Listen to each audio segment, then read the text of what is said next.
Hosea 12. Ephraim കാറ്റിനെ ഇഷ്ടപ്പെട്ട് കിഴക്കൻ കാറ്റിനെ പിന്തുടരുന്നു. അവൻ ഇടവിടാതെ ഭോഷ്കും ശൂന്യവും വർദ്ധിപ്പിക്കുന്നു. അവർ അശൂര്യരോട് ഉടമ്പടി ചെയ്യുന്നു, മിസ്രയീമിലേക്ക് എണ്ണ കൊടുത്തയക്കുന്നു. യഹോവയ്ക്ക് യഹൂദയോടും ഒരു വ്യവഹാരമുണ്ട്. അവൻ യാക്കോബിനെ അവന്റെ നടപ്പിന് തക്കവണ്ണം സന്ദർശിക്കും, അവന്റെ പ്രവൃത്തികൾക്കു തക്കവണ്ണം അവന് പകരം കൊടുക്കും. അവൻ ഗർഭത്തിൽ വെച്ച് തന്റെ സഹോദരന്റെ കുതികാൽ പിടിച്ചു, തന്റെ പുരുഷപ്രായത്തിൽ ദൈവത്തോട് പൊരുതി. അവൻ ദൂതനോട് പൊരുതി ജയിച്ചു. അവൻ കരഞ്ഞു അവനോട് അപേക്ഷിച്ചു. അവൻ ബഥേലിൽ വെച്ച് അവനെ കണ്ടെത്തി. അവിടെ വെച്ച് അവൻ നമ്മോട് സംസാരിച്ചു. യഹോവ സൈന്യങ്ങളുടെ ദൈവമാകുന്നു, യഹോവ എന്നാകുന്നു അവന്റെ നാമം.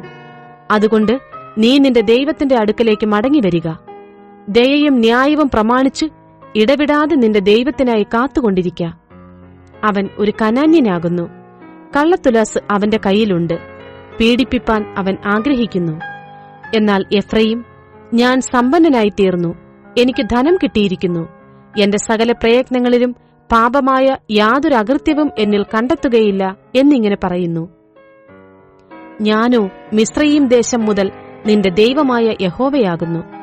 ഞാൻ നിന്നെ ഉത്സവ ദിവസങ്ങളിലെ എന്ന പോലെ ഇനിയും കൂടാരങ്ങളിൽ വസിക്കുമാറാക്കും.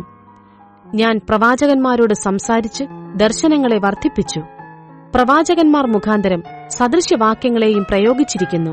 ഗിലെയാദ്യർ നീതികെട്ടവരെങ്കിൽ അവർ വ്യർത്ഥരായിത്തീരും.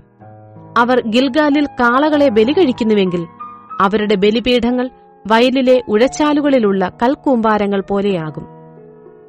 യാക്കോബ് അരാം ദേശത്തിലേക്ക് ഓടിപ്പോയി. ഇസ്രയേൽ ഒരു ഭാര്യയ്ക്കു വേണ്ടി സേവ ചെയ്തു, ഒരു ഭാര്യയ്ക്കു വേണ്ടി ആടുകളെ പാലിച്ചു. യഹോവ ഒരു പ്രവാചകൻ മുഖാന്തരം ഇസ്രയേലിനെ മിസ്രയീമിൽ നിന്ന് കൊണ്ടുവന്നു.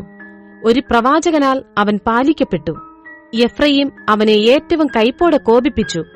ആകയാൽ അവന്റെ കർത്താവ് അവന്റെ രക്തത്തെ അവന്റെ തലമേൽ വെച്ചേക്കുകയും അവന്റെ നിന്ദയ്ക്കു തക്കവണ്ണം അവന് പകരം കൊടുക്കുകയും ചെയ്യും.